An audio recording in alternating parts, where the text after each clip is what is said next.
ముందుగా తోటలోంచి తీసుకొచ్చిన మామిడికాయలను శుభ్రం చేసుకుందాం. కడిగిన మామిడికాయలు తడి లేకుండా శుభ్రంగా చేసుకుందాం.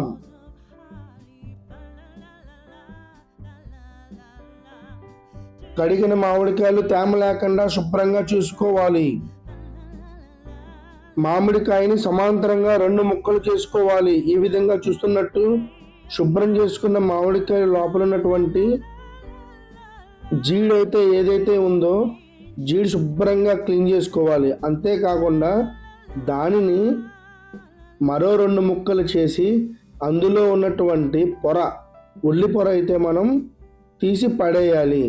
తీసిన తర్వాత నేను చేస్తున్నట్టు ఒక మామిడికాయని 8 లేదా 6 ముక్కలుగా చేసి మనకి పచ్చడికి తగ్గట్టుగా వాటిని ఏర్పాటు చేసుకోవాలి.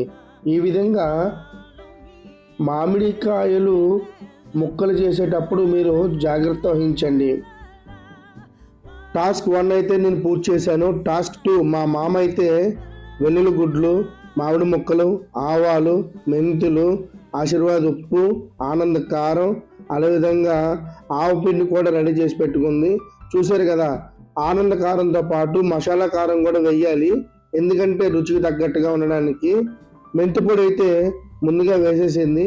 దాంతోపాటు నూనెలో వేయించుకున్నటువంటి మెంతులు, అదేవిధంగా వెల్లుల్లి గుడ్లు వేసుకొని బాగా కలుపుకున్న తర్వాత దానికి తగ్గట్టుగా ఉప్పు అయితే మా మామ అయితే వేసేసింది.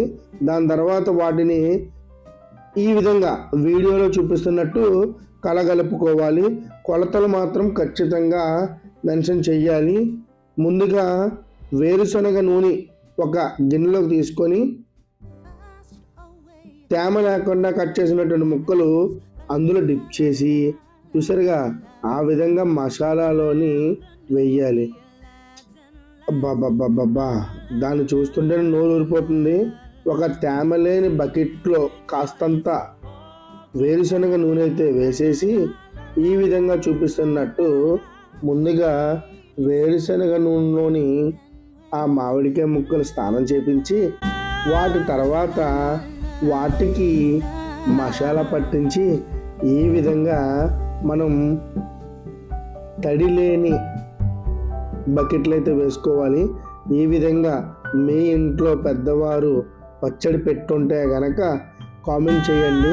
నా ఛానల్ని సబ్స్క్రైబ్ చేయండి, సపోర్ట్ చేయండి. మా నారాయణ అయితే గత 25-30 ఏళ్ళ నుంచి చాలా పచ్చళ్ళు పెట్టింది. మేమైతే మరికొద్ది రోజుల్లో అయితే మరొక పచ్చడితో మీ ముందుకైతే వచ్చేస్తాం.